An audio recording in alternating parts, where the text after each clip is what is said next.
Sahabat beriman, pernahkah kita dengar kisah seorang ahli ibadah yang tertipu dengan ibadahnya?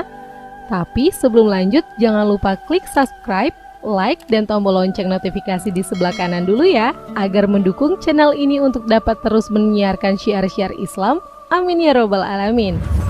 Diriwayatkan dari sahabat Jabir radhiyallahu anhu, beliau berkata, Rasulullah Shallallahu Alaihi Wasallam mendatangi kami, kemudian beliau bersabda, Jibril berkata, "Wahai Muhammad, demi zat yang telah mengutusmu dengan membawa kebenaran, sesungguhnya Allah Azza wa Jalla memiliki seorang hamba dari hamba-hambanya yang lain. Hamba tersebut telah beribadah kepada Allah Azza wa Jalla selama 500 tahun di puncak sebuah gunung di sebuah pulau yang dikelilingi dengan lautan yang lebar, dan tinggi gunung tersebut adalah 30 zirah. Jarak dari setiap tepi lautan yang mengelilingi gunung tersebut adalah 4.000 farsyak. Di gunung tersebut terdapat sebuah mata air yang selebar beberapa jari. Dari mata air tersebut mengalir air yang sangat segar dan berkumpul ke sebuah telaga di kaki gunung. Di sana juga terdapat pohon-pohon delima yang selalu berbuah setiap hari sebagai bekal hamba tersebut beribadah kepada Allah di hari-harinya. Setiap kali menjelang sore, hamba tersebut turun dari atas gunung menuju telaga untuk mengambil air wudhu, sekaligus untuk memetik buah delima lalu memakannya, baru kemudian mengerjakan sholat. Setelah usai sholat, hamba tersebut selalu berdoa kepada Allah Ta'ala, supaya kelak ketika ajalnya datang menjemput, dia dicabut nyawanya dalam keadaan sujud kepada Allah, dan dia juga berdoa supaya setelah kematiannya, jasadnya tidak dirusakkan oleh bumi dan oleh apapun juga sampai datangnya hari kebangkitan. Jibril berkata, Allah Ta'ala mengabulkan semua doa-doa sang hamba. Kemudian kami melintasi hamba tersebut. Ketika kami turun dan naik lagi, kami menemukan sebuah pengetahuan bahwa nanti pada hari dibangkitkan, hamba tersebut akan dihadapkan pada Allah Ta'ala, kemudian Allah Ta'ala akan bersabda, "Masukkan hambaku ini ke surga dengan sebab rahmatku." Hamba tersebut berkata, "Dengan sebab amalku ya Rob."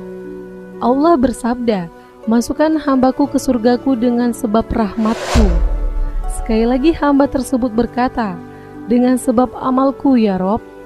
Kemudian Allah Ta'ala bersabda, "Sekarang coba timbang amal hambaku ini dengan nikmat yang telah aku berikan kepadanya."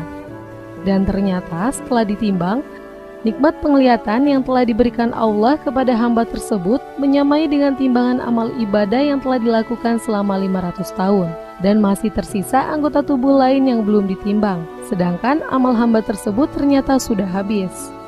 Kemudian Allah Ta'ala bersabda, "Sekarang masukkan hambaku ini ke neraka." Dengan perintah Allah tersebut, kemudian para malaikat menggiring hamba ke neraka.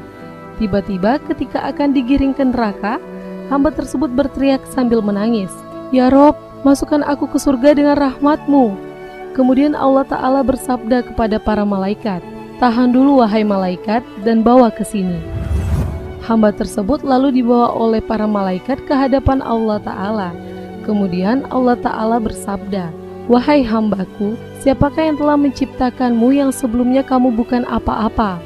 Hamba tersebut menjawab, "Engkau ya Rob." Allah Ta'ala bersabda, "Siapakah yang telah memberikan kekuatan kepadamu sehingga kamu mampu beribadah kepadaku selama 500 tahun ini?" Hamba menjawab, "Engkau ya Rob." Allah Ta'ala bersabda, "Siapakah yang telah menempatkanmu di sebuah gunung yang berada di tengah-tengah laut yang luas, mengalirkan air dari gunung tersebut, air yang segar sedangkan dikelilingnya adalah air yang asin, yang menumbuhkan buah delima setiap malam yang seharusnya hanya setahun sekali berbuah, serta siapa yang telah memenuhi permintaanmu ketika engkau berdoa supaya dimatikan dengan cara bersujud?" Hamba tersebut menjawab dengan wajah menunduk malu dan bersuara pelan, "Engkau ya Rob." Allah Ta'ala bersabda, "Itu semua tak lain adalah atas berkat rahmatku, dan dengan rahmatku juga engkau akan masuk surga." Kemudian Allah Ta'ala bersabda kepada para malaikat, "Masukkan hambaku ini ke surga. Engkau adalah sebaik-baik hamba wahai hambaku." Dan dimasukkanlah hamba tersebut ke dalam surga berkat rahmat Allah Ta'ala. Kemudian Jibril berkata, "Sesungguhnya segala sesuatu itu adalah berkat rahmat Allah wahai Muhammad. Sahabat beriman yang insya Allah dirahmati Allah, jangan lupa berbagi informasi dengan berbagi share video ini karena sebaik-baik manusia adalah yang bermanfaat bagi manusia lain.